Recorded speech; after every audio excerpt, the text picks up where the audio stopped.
नमस्ते दोस्तों। आज हम पढ़ेंगे दुर्वा का 17वां पाठ। वह सुबह कभी तो आएगी। यह एक निबंध है और इसे लिखा है सलमा ने। मैं बहुत छोटी थी जब गैस रिसी थी। मेरी अम्मी बताती हैं कि वह मुझे जकड़कर जहांगीराबाद भागी थी। मेरी याददाश्त में मैंने अपना पहला कदम बीमारी में ही बढ़ाया था और अब भी मैं उससे बच नहीं पाई हूँ। बीच में कुछ समय तक कुछ राहत थी, पर अब फिर सब कुछ वापस आ गया है। मेरा गला और आंखें सूज जाती हैं। मेरा चेहरा सूजन की वजह से बड़ा रहता है। गले से अंदर ही अंदर खून बहता है। मेरी सांसें बुरी तरह से फूलने लगती हैं और मैं होश खो देती हूँ। मेरे पूरे बदन पर लाल लाल धब्बे हैं। शुरू में ये धब्बे एक एक रुपये के सिक्के जितने बड़े थे, पर अब तो ये छोटे हो गए हैं। मेरे दाहिने पाँव के कारण मुझे चलने में दिक्कत होती है और मेरे पैर देखो, ये छाले पड़े हुए हैं। कितना कुछ हुआ है। हमें हमारी ज़िंदगी गैस के कारण हमेशा के लिए बदल गई है।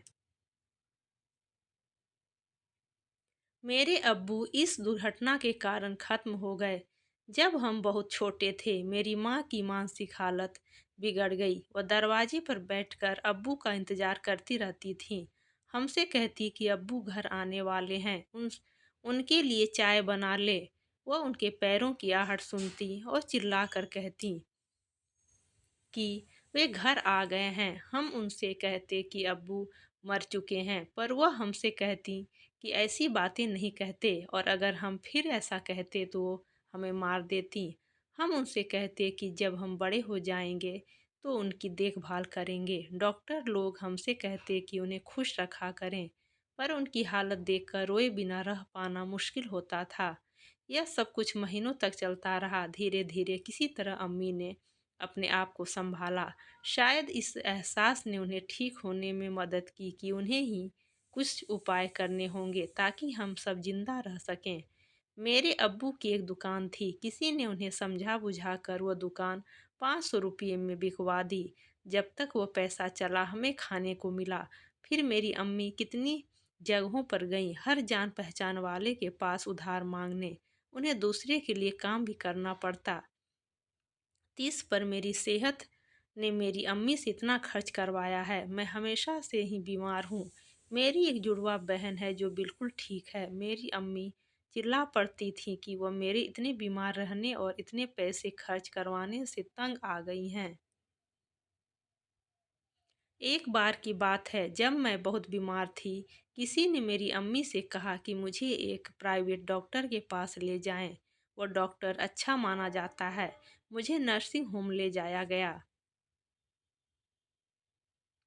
डॉक्टर ने उन्हें बताया कि मैं मरने ही वाली हूँ और मेरे इलाज के लिए सिर्फ नर्सिंग होम के बिस्तर का खर्चा ही 250 रुपये हर दिन का आएगा। इलाज का अलग। मेरी माँ ने उन्हें बताया कि हमारे पास इतने पैसे नहीं हैं। तब उसने कहा कि मुझे घर ले जाएं, पर वह नहीं मानी। मैं वहीं पड़ी रहती जब तक कि दोपहर को वह न आती। मुझे नहीं मालूम कि वह कहाँ से पैसे लाती, पर वह मेरे इलाज के लिए पैसे जुटा ही लेती। अब मैं आयुर्वेद की दवाएं लेने लगी हूँ और उससे मुझे काफ़ी आराम है। मेरे पाँव के छाले सूख रहे हैं।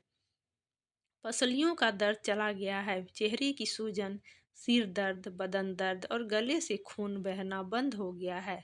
अब मुझे पहली बार ऐसा लगने लगा है कि मैं ठीक हो सकती हूँ। मैं यह जानती हूँ कि अभी हमें बहुत दूर जाना है। मैं इतना खुश रहती हूँ। मैं तो अब जीना चाहती हूँ। तो अभी आपने पढ़ा सलमा का लिखा निबंध।